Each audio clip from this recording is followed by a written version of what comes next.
үйде кенжетай болғаннан балалық өзімнің өмірім бар. Әкем жоқ деген нәрсені өзім көз алдыма елестету мүмкін болмады. Қатты өзім іштей түйілдім, іштей жыладым, көзім жұмып тұрып жыладым. Бәрібір бірақ ертесіне оған сену керек болды. ол нәрсе шынымен әкең қайтыс болды деген нәрсені сосын барып мен өзіме жауапкершілік ала бастадым. Енді анам жұмыс істемейтін ол кезде. Қарап отырсам бар нәрсе ауыртпалық анама түсті. Үлкен ағаларым бар, әпкелерім бар. И бәрі оқиды, біреу жұмыс істейді, біреу айлыққа жұмыс істейді. Сосын анам айтты сразу, бұрын медсестра болып істегем, мен үйде отыратын нем жоқ, енді жұмысқа шығайын. Жасым 12-13-ге енді толатын жас болған. Енді мен ол кезде ол қазірге қарасам, бірақ 12-13 жас үлкен балдар сияқты да, бірақ бәрібір бала болады екенсің ол кезде. Өте бала, кішкентай бала болғаннан кейін жауапкершілік сол кезден бастап маған түсті же. Әкем тірі болса, мысалға ойлайсың ғой қазір енді әкеме бар жақсылықты көрсеткім келеді, әкемді Меккеге апарып келгім келеді. Әкемнің негізі қабілеттері өте көп еді. Ол кісі охотник болған, повар болған, тамақтарды өзі істей беретін болған да ол кісі. Ол кісі негізі андай қазіргі таңда жет тандыр, сол сияқты үлкен мейрамханаларды басқарып отыратын мықты қабілет болған. Негізі бізге саудаға осы кәсіпке келуім әкемнің негізі қанда болған ғой негізі. Жалпылама ол кісі саудада да жан жақты болған ғой. Адам жеті қырлы бір сырлы дейді ғой. Сондай болған ол кісі. Үйде бала тәрбиесімен де жақсы болған. Әкелік мейірім, мен енді өзім әкеден кішкентай жас кезімнен қалғаннан кейін өте қиын болды маған. Мен әкеме анам айтады көбінесе, бауыржан, сенің негізі тура айтатының ақ көңілдігің ұқсайды дейді. Екі қасиетім бар сондай. Енді анама да ұқсап кеткем жартылай, 50-50 дейді ғой. Анам айтады көбінесе ақ көңілсің, турашылығың бар, шыншылсың, өзіне жараса. Әкемнің қасиеттері көп болған ғой, енді жақсы. Соң бір 2-3 қасиеті маған дарыған екен да, қаннан дарыған дейді. Шыншыл, ақты ақ, қараң қара деп айтасың, өтірік айтпайтын дейді. Сосын жалпы ақ көңілдігің дейді, негізі көбінесе ақ көңілсің дейді да. Анам айтады, ақ көңілдігің сен әкеңе тартып кеткен дейді да. Сондай жақсы қасиеттер дарыған екен, оған өзім қуанамын іштей. Негізі мен әкеме айтқым келетін еді. Әке, сіздің 3 балаңызда 3 кәсібі бар. Алланың берген зәулім үйлері бар, көліктері бар астарында. Сіздің қазір 15 немерелеріңіз бар. Құдайға шүкір, сіз көрмеген жақсылықты анамызға көрсетіп жатық барынша. Сіздің қыздарыңыз Аллаға шүкір бақытты, әрқайсының баспаналары бар, ешқандай қарыз емес. Сіздің жаныңыз жанатта болсын деп айтқым келеді әке. Жалпы бала Бауыржан өте қарапайым семьяда. Қазіргі таңда былай айтсақ болады, өте нашар, тұрмысы нашарлау семьядан шыққам негізі жалпы. Өйткені біздің кезде ауылды, Байдыбек ауданы Қошқарат ауылды мекенінен шыққам. Біздің ауылда даже свет өшіп қалатын. Күнде демесем де 2 күннің бірінде свет өшіп қалатын. Бізде телефон вообще жоқ ол кезде. Мынандай күндер болған негізі көз алдымда. Диірмен бар ғой, тас диірмен. Соған бидайды елеп, жаңағыдай кебек нан деп айтады. Кебек нан жеп өскен негізі бала Бауыржан ғой. Негізі мен кезінде, жас кезімде сондай су диірмен болатын. Сол су диірмен істемей қалған кезде қол диірмен тастан елеп, сол жерде кебегін енді анамыз немен елекпен елеп, кәдімгідей қара нан бар ғой. Қазір соны пәленбай ақшаға сатып алады. Сондай нанды, қара нанды, кебек нан жеп өскен бала. Мен кішкентай кезімде сондай жағдайлар болған.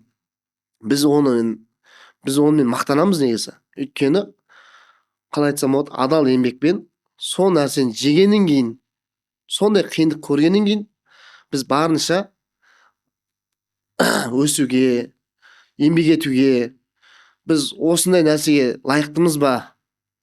Біз өзімізді дәлелдеп бір жетістікке жету үшін біз бар еңбегімізді қайсар біліктікпен еңбекке аяқтан тұрдық негізі осы күнге дейін еңбекпен қайсар қабілеттің арқасында ше.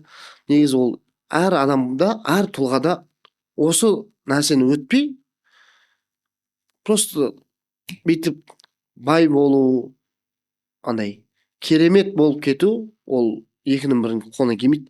Өйткені осындай қиыншылықты көріп, осы нәрседен өткен адамдар, мысалы таза еңбекпен, осындай Құдайға шүкір, қазір Алланың берген нығметімен үйлі боласың, өзің адал еңбегімен кәсібің болады. Бұл нәрсеге жету көп адамның арманы да. Қарап тұрсаң, көп адамдар просто қалай сіз кәсіп аштыңыз деп менен сұрайды да, қалай осы дәрежеге жеттіңіз деп сұрайды.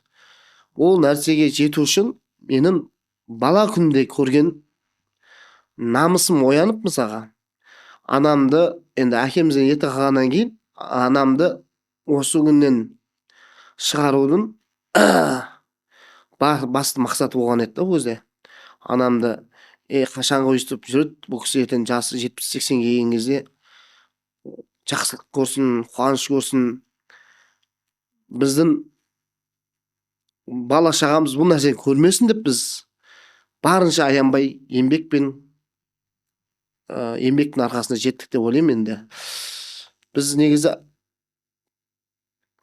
сол кездерде анам айтты, мен үйде сендерді асырамаймын, үйде отырсам, давай мен жұмыс істейін деп. Бұрынғы дипломын алды, сандықтың түбінде жатқан. Сөйтті да жаңағы медпунктке медсестра болып кірді.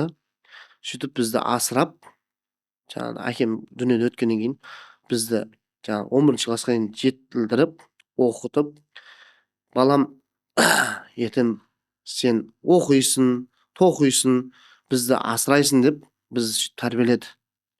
Біреудің ала жібін аттама, не істесін де адалынан істе, бар оқы деп бізді қалаға үмітпен анадай арманын қолап келдік қой Шымкентке негізі.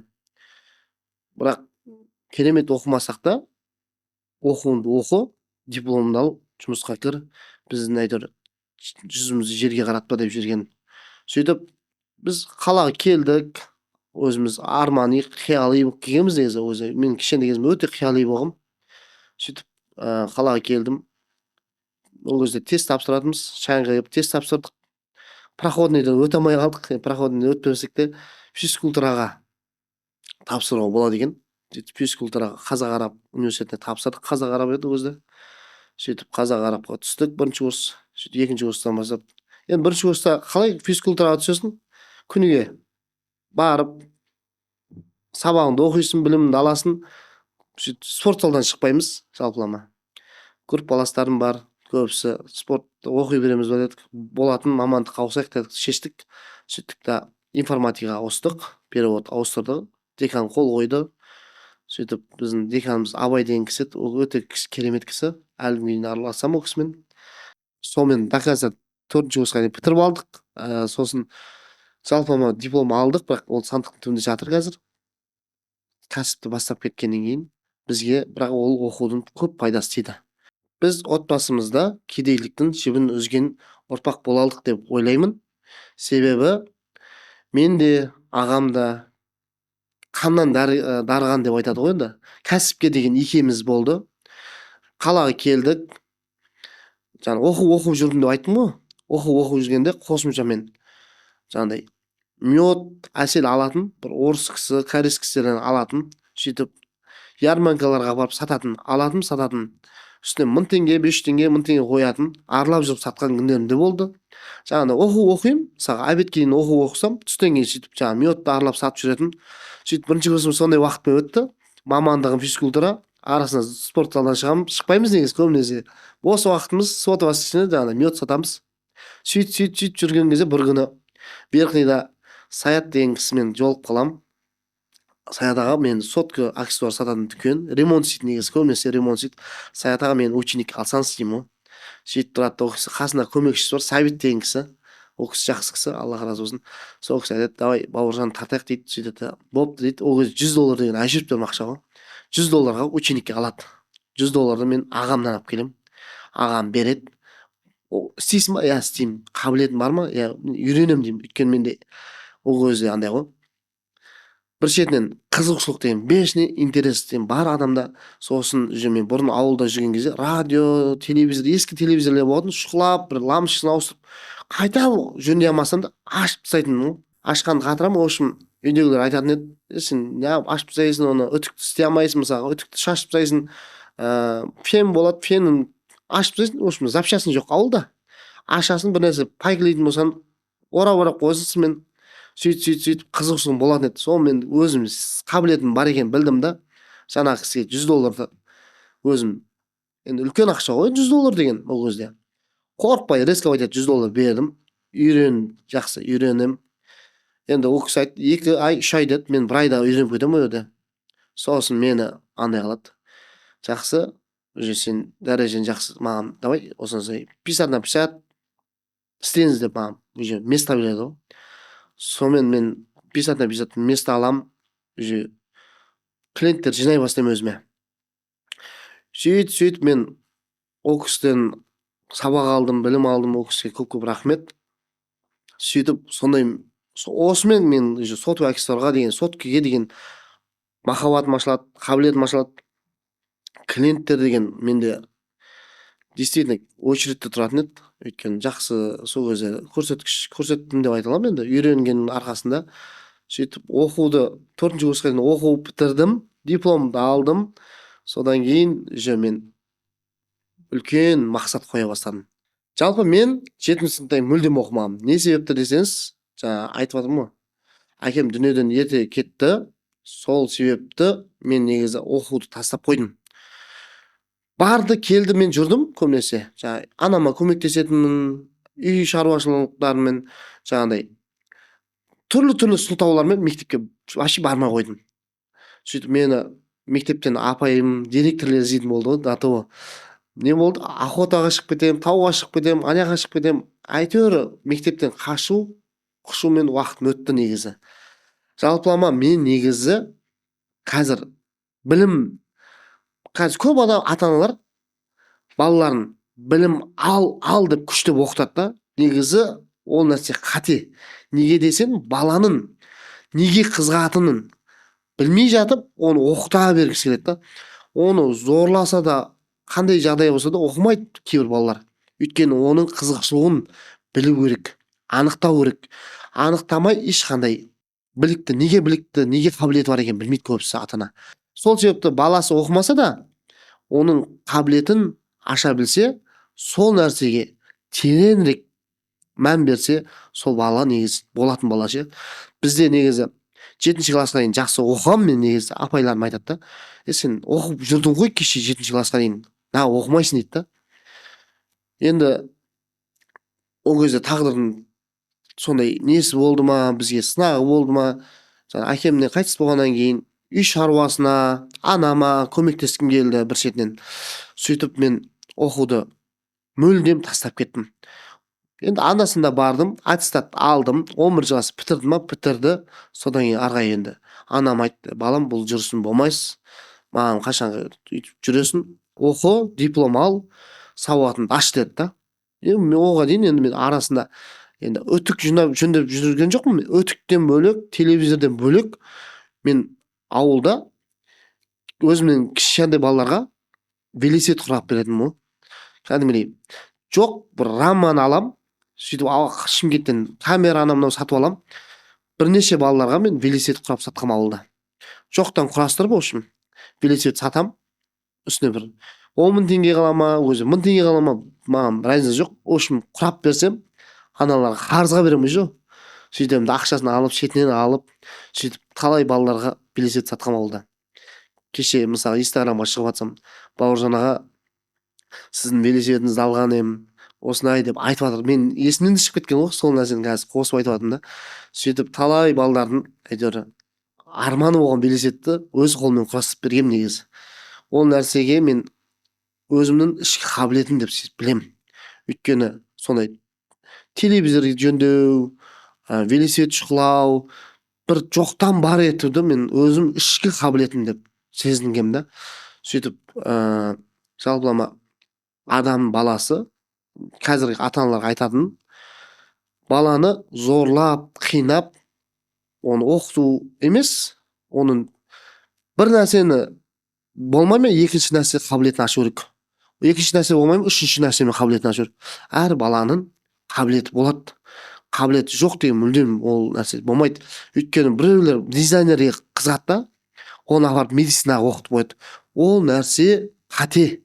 Ол нәрсе сүйіп істей алмайды ол бала. Арғай алып кете алмайды етін. Ол барады да медицинаның оқиды, арғай істегісі келмейді. Барады да диплом тастайды да басқа жұмыс істегісі келіп жүреді, бірақ әке-шешесі қарсы болады. Көп ата-аналар өстіп қателеседі негізі. Мен талай жерде мен өзім талай жерде көрдім осыны. Группаластарым бар, ортам бар. Айтады, мен негізі дизайнерлікті қызығам, іштей дизайнер болғым келеді. Мен әке-шешем маған медик боласың деп айтады. Жоқ, медикті мен жаным сүймейді ғой, оны қалай мен істеймін ертең дейді да. Оқып жүр, бірақ медакадемияға түсіріп қойған оны 7 жылға да. Көп ата-аналар осы жерде қателеседі. Баласын медакадемияны бітіріп алсын, кім баланы десе медик деп қуанып өзі мақтанып айтады әке-шешесі. Бірақ оның ішкі қабілетін, ішкі өзінің ойын тыңдағысы келмейді көп ата-аналар. Өзінің айтқанымен істетіп, өзінің айтқанымен оқытқысы келеді, бірақ ол бала не болады? Ертең медиктің алады, сөйтеді да оны істегісі келмейді, тастайды.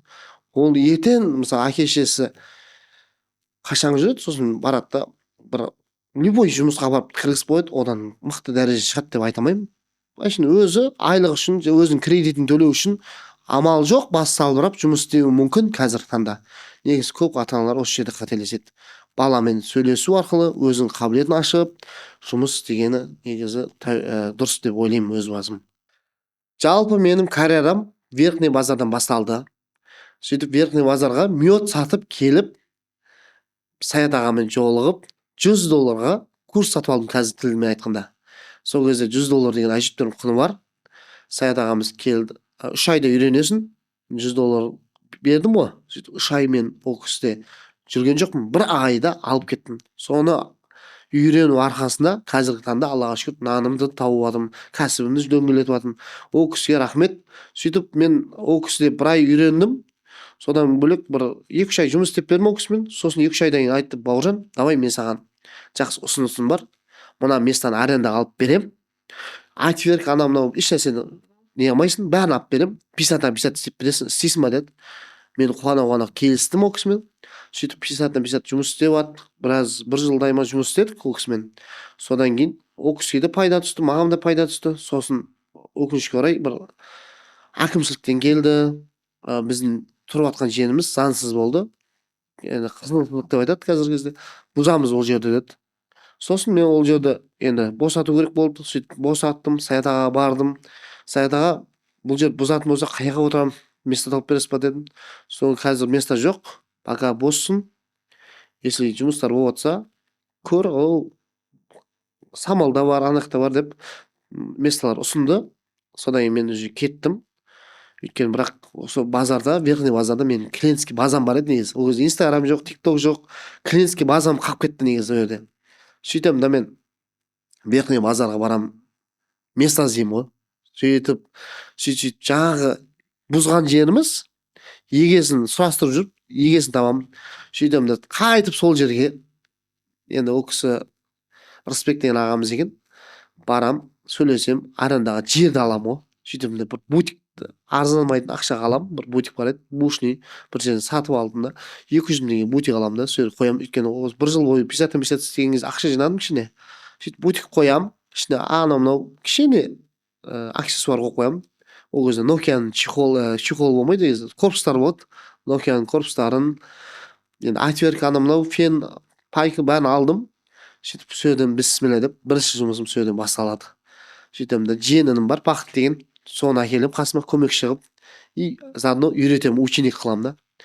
Сөйтіп ол үйренеді, қызығушылық бар. Өзі мед колледжде оқитын, Военкоматта. Күнде сабақтан келіп үйренеді, қасымда жүреді. Сөйтем да үйретіп болғаннан кейін қасындағы жер ғой, енді ұзыннан ұзақ жер ол негізі. Бір размері 50-де, ені 3 метр ма, сонда жері ұзын. Жолдың бойындағы жер ғой. Тура Верхний базарда. Сөйтем да мен Бақыт інімді үйретіп алып кел бақыт күні менімен бірге жұмыс істе. Сөйтіп бақытты жаңағыдай өзім үйреніп алған 50 на 50 қасыма отырғызып қойған мультик соғып, сөйтіп бақыт маған жұмыс істейді 50 на 50. Сонымен бақыт жұмыс істеп жүреді, ол да үйленеді, в общем семья болады. Сонымен екеуміз көркеміз. Сол кезде өкінішке орай әкімшіліктен келеді, жаңағы красный линия болған, негізі оны білеміз шет жағасын. Сөйтіп ол мемлекет ол жерді сатып алған енді, жаңағы хозяина выкупать еткен. Енді красный қызыл сызық болғаннан кейін ешқандай документтері дұрыс емес екен. Сосын ол жерді бұзады, біз бұзғаннан кейін жұмыссыз қалып кетемін бір айдай. Содан кейін біз уже место іздей бастаймыз ғой. Сөйтіп гаранттан бір ай дегенде жүріп гаранттан бір место табамыз ғой. Сол бірінші барған жеріміз кішкентай ғана, размер 4-6 ма сондай. Сол жерден бірінші гаранттан бірінші точкамызды осыдан 11 жыл бұрын аламыз. Мен не үшін гарант таңдадым? Өйткені мен күнде жаңағы бір ай жұмыссыз жаттым дедім ғой. Уже қалтамда ақшаны таусыла бастады, үйге квартираны төлеу керек болады. Үйде жұмыссыз жатып қалдым. Келіншегіміз екеуміз енді ауылдан туысқандар келді. Соны қыдыртуға технопарктан кешке қарай серуендеп қайтып келе жатқанда гаранттан бір точканы көріп қаламын. Аренда деп жазып қойған. Сосын ертесіне күндіз келеміз, сөйтіп анализ жасаймыз, 2-3 күндей сөйтеміз де хозяин сөйлесіп, Асқар деген кісі екен, договор жасап, енді ол кезде қолхат қойып былай айтқанда, қолхат жасап 6 айға алдық, бірақ бір айдың алдын ала бердік ақшасын. Енді ол кезде 70 мың теңге деген ақша. Қазір енді ондай ақша таппайсың. 70 мың теңге арендаға алдық, сөйтіп ақшасын бердік. Сөйтеміз де кішкентай ғана жерге аксессуар қоямыз. Сонымен аксессуарымызды мынандай бір столға ремонт қойып, өзім аксессуарын 5-6 чехол болса да саттым. Сөйтіп ремонт келеді, жаңағы чехол қаптап беремін, стеклосын істеп беремін, ремонтын істеп беремін. Сөйтіп мен бұрынғы групп баласым бар, Қайрат деген, соны қасыма тартамын. Сосын Бағдат деген жігіт бар, бұрын Верхний деген, оны тартамын. Сөйтіп уже кішкене бутигіміз уже толып, адамда толып, клиентте толып, уже жаңағы Бағдат сатады чехолды, мен ремонт істеймін. Қайрат групп баласым, ол программист, программа істеп береді. Сөйтіп үшеулеп жаңағы жерді жайлап жүргіздік. Сосын мен қасыма бір iPhone жөндейтін жігіт бар еді, соны тартамын. Оның тек қана сложный айфондарды конкретно жақсы жұмыс істейтін, мен білетін, ол қабілетін, просто ол адамдармен сөйлесе алмайды. Ол общение клиенттермен вообще мүлдем сөйлесе алмайды. Просто қабылдайды, қабылдағанда келісе алмайды да клиенттермен. Бауыржан, маған бүйтетін клиент келіп жатыр, сен маған сөйлесіп берші дейтін, да сөйтіп айтады деді. Сөйтіп мен барып сөйлесіп, келісіп, телефондар алып беретін болғам. Сөйтем да жұмыс жақсы жасап жүрді менің қасымда. Мен қашан оны жүрем қасында. Соны мен айттым, давай тілектес, осы местаны саған қалдырайын, мен ар жақта үлкен место шығып тұр. Осы жерді сен аренда 70 мың теңге төлеп істей бер. Мен үлкен место шығып тұр, мен сол жаққа секірейін. Тілекте жалпы сенімсіздік пайда бола бастайды. Неге десең, ол клиенттермен сөйлесу, ондай қабілет жоқ еді да. Бәке, сіздің қасыңыздан мен бөлінетін болсам, мына жерде арендасын өткізе саламау дейді. Тілек, бұл жерде жақсы болады, сен клиент жинай бастадың, сенде клиенттер бар, істе деймін оған. Сөйтем да мен үлкен точка шығады, ол кезде каникул бермейді ол үлкен точка. Арендасын вперед бер, ішінде ремонт істейсің ба, басқа істейсің ба, маған жұмысым жоқ дейді да. Біз айтамыз, давай қайта бір апта или 10 күн ремонтқа уақыт берші. Жоқ, бүгін аласың, уже басталды, уже кетті, счетчик айланды дейді. Біз аламыз оны, ремонттаймыз. Енді ол кезде қателеспесем 550 мың теңге аламыз. Сөйтіп бір айға алдын ала төлейміз, ішін ремонттаймыз. Сөйтіп мен Қытайға ұшып кетемін. Мен балдарым бар, жаңағы інілерім бар, достарым бар, ішін ремонттап жатады. Қытайға барып товар әкелем дегенше уже почти 20-25 күн өтеді ғой. Сосын келсем, ішін краскілеп қойған, пол еді, ағаш пол еді ол кезде. Ол пол кеппейді, короче. Бір ай мен рисковать еттім. Бір ай аренда бердім, товар әкелем, анау уақыт өтіп кетеді, бір ай өтіп кетеді. Тілекке келсем, тілек айтады, Бауыржан, мына местаны мен жүргізе алмаймын.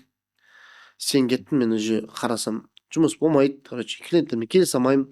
Клиенттер келеді, кетіп қалып жатыр дейді да. ол тілек ол жерді босататын болады. Сөйтемін, мен не істеймін ал керек болса, мына точканы алып қойдым, мына точканы алып қойдым. Сөйтемін да бір жігітпен келісемін, 50 на 50, ол балдар келеді, қуана тілек кетіп қалады. Сосын ол жігіттер отырады 50 на 50.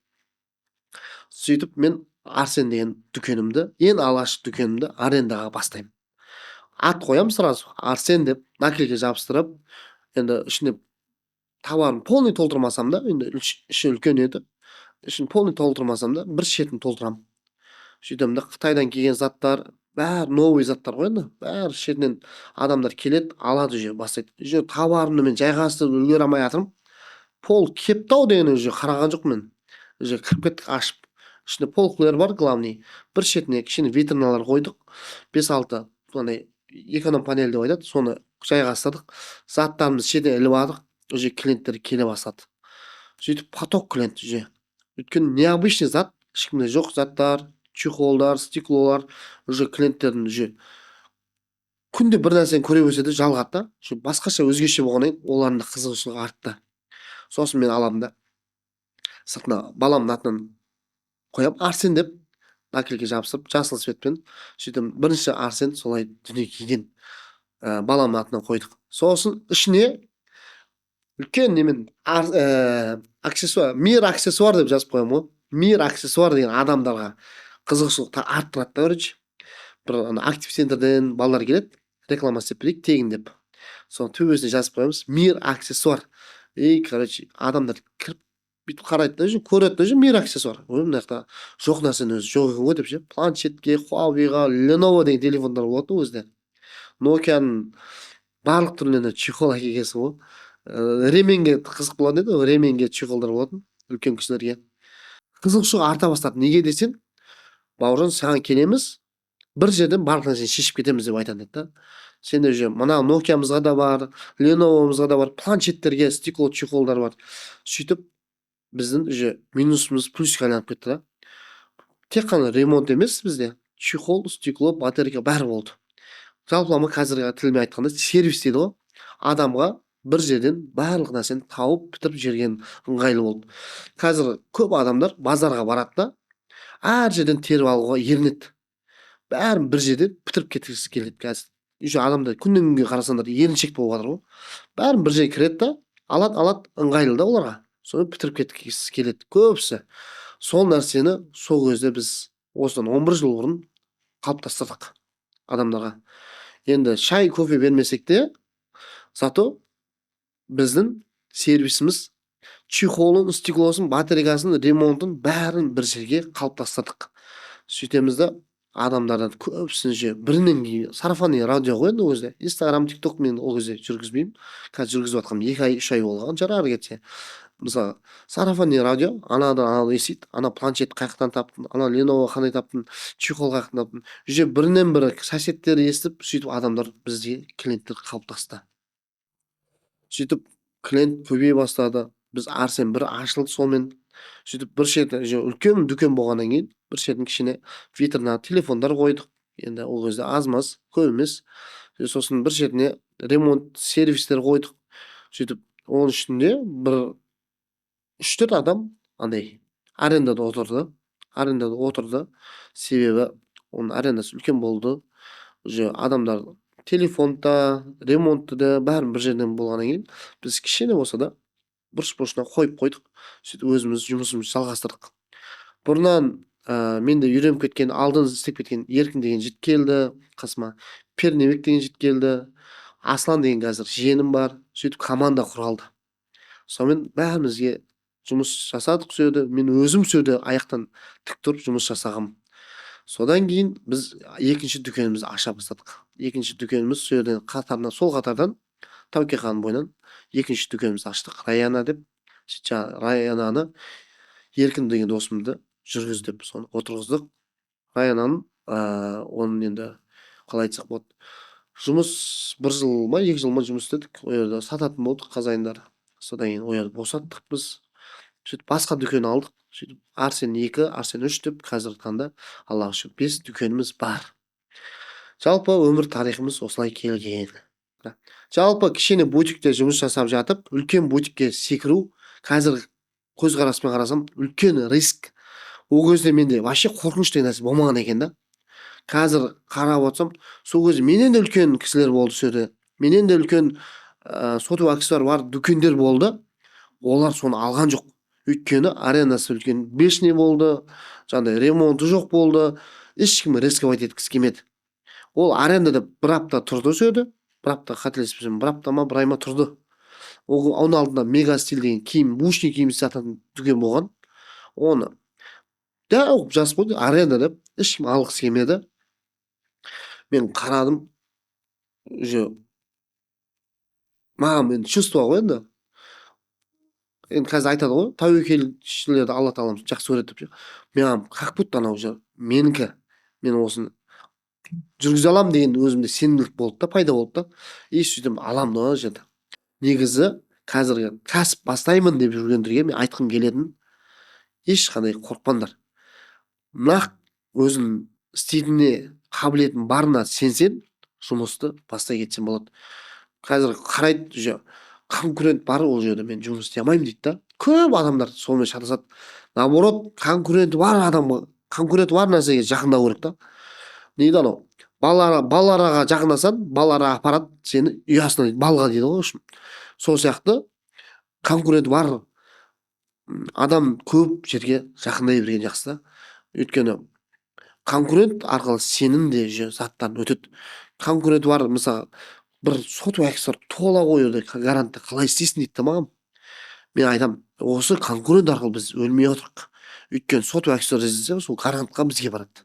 Бірінші сөз, гарант десе не есіңізге түседі мысалға?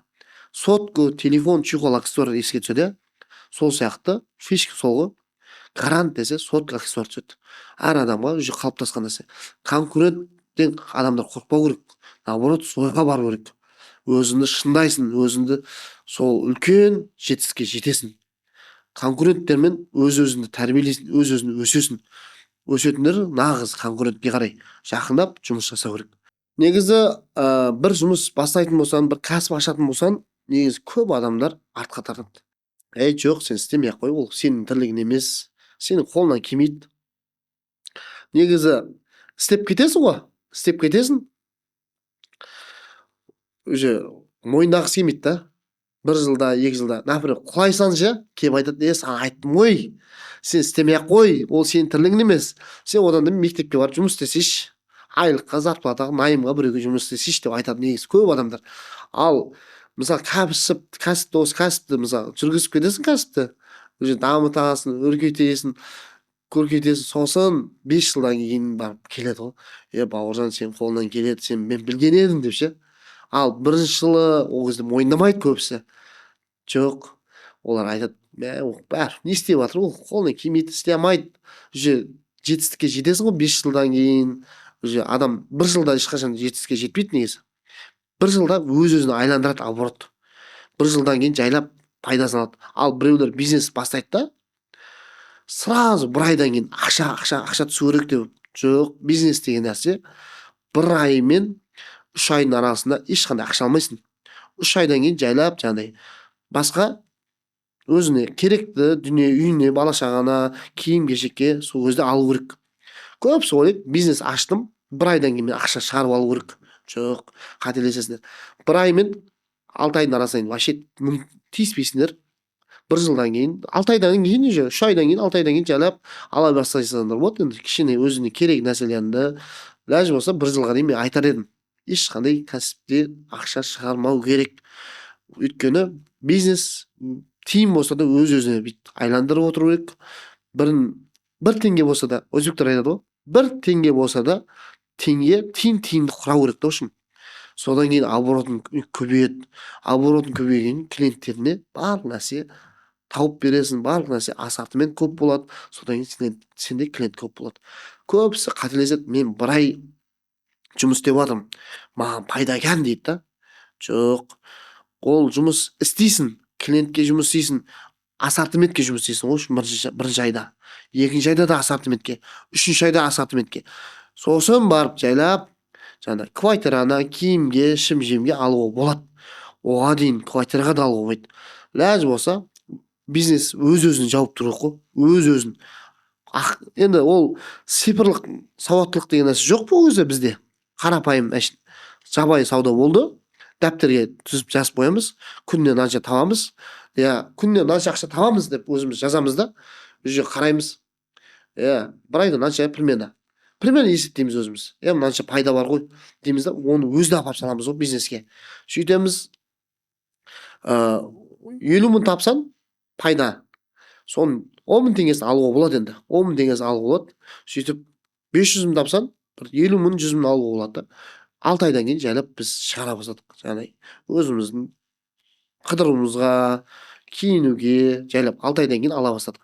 Сонымен Құдайға шүкір, соның арқасында біз дамыттық. Өйтпесең, бизнесте қазір көп адамдар бір айдан кейін алады. Турцияға барғысы келеді, демалғысы келеді. Енді дұрыс қой, демалғанда жақсы, күшті, керемет. Оны өз уақытымен да бизнесін дамытқың келсе, өсіргің келсе, бір жылға дейін алма деп айтар едім қазір кәсіпкерлерге. Негізі былай адамдар қарасам ше, көп адам қорқынышы бар. Қорқынышы бар адам еш нәтижеге жетпейді. Өйткені ол өз-өзінен қорқынышынан алысып өмір бақи өтеді. Мен мына тірлікті істегім келемін дейді. Көп менің достарым да бар, ортам бар. Маған жазады, кәдімгідей Инстаграмға дайректке жазады. Аға, мен мына жұмыс жасасам қалай болады деп ше. Істе деймін да мен оларға. Сөйтіп жаңағыдай өзім достарым келеді да мысалға. Айтады, мына нәрсені мен істеймін, скорыйда істеймін дейді мысалға. Айлық аламын дейді. Кредитіме жетпейді. Не істесем болады дейді да. Мен айтам, сен мына кәсіпті аш, істе, қорқпа, қорқынышын жем деймін ғой. Бауға, мен кредитін төлей алмай қалам ғой деп қорқады көбісі. Қорқынышын басамаған, жинамаған адам кәсіп ашып бесполезно, мен оларға айтам. Өйткені ол өзінің қорқынышын баса жинамаған адам ол кәсіпті жүргізеді деп айтамаймын. Өйткені ол кішкене бір түсінсе артқа қарай қашады. Қайт скорыйына бар кіріп алады да олар. Мен айтам, давай, сен қашанғы жүресің скорыйда? Айлық мынанша, оған мынаға беретіні бар, анауысы бар.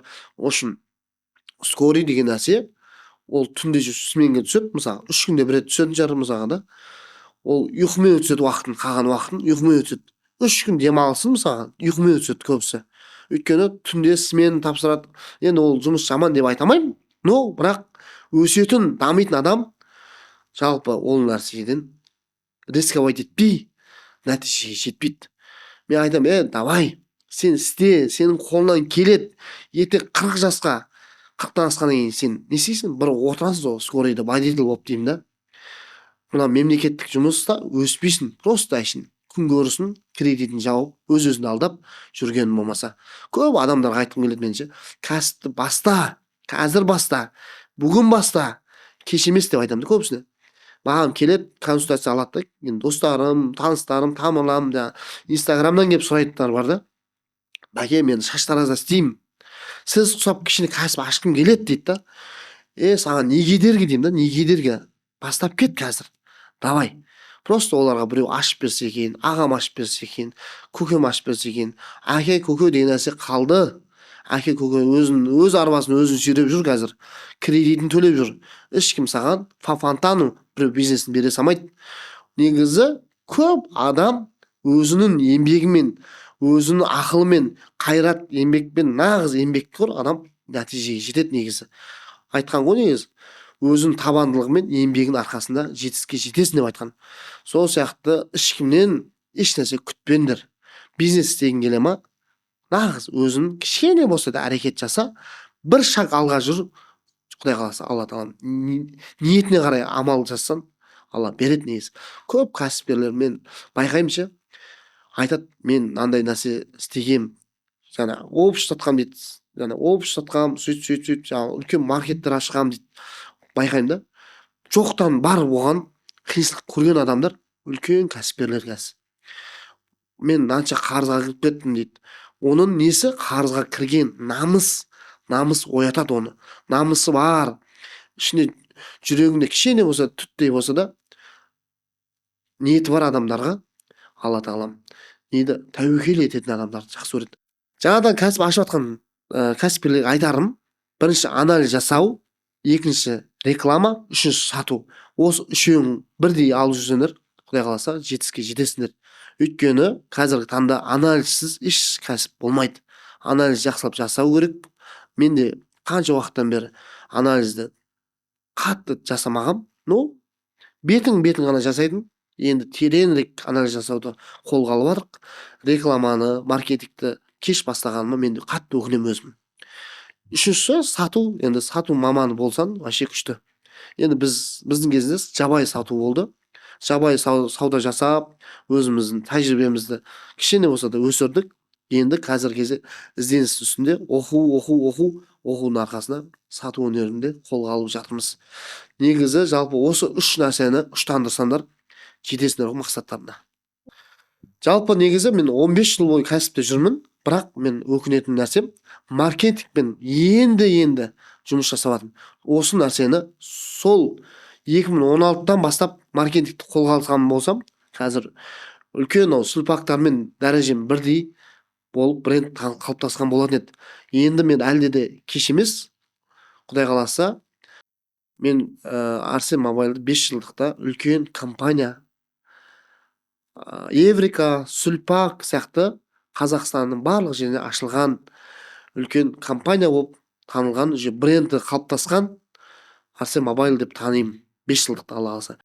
Қазіргі 35 жасар Бауыржан, 18 жасар Бауыржанға рахмет айтамын. Не үшін? Сол кезде еңбектеніп, зона комфортқа кіріп кетпей, өзін күні-түні демей, ұйықтамай еңбек іздеп, бір ізденіс үстінде жүріп, осы дәреже жеткен үшін Бауыржанға көп рахмет айтамын. Алдағы 10 жылдық Бауыржанға сәттілік, үлкен компания болып дамуға, өзінің жан-жақты танытуға, Құдай қаласа 10 жылда бүкіл Қазақстан есенге танитындай дәрежеге жету үшін үлкен сәттілік тілеймін.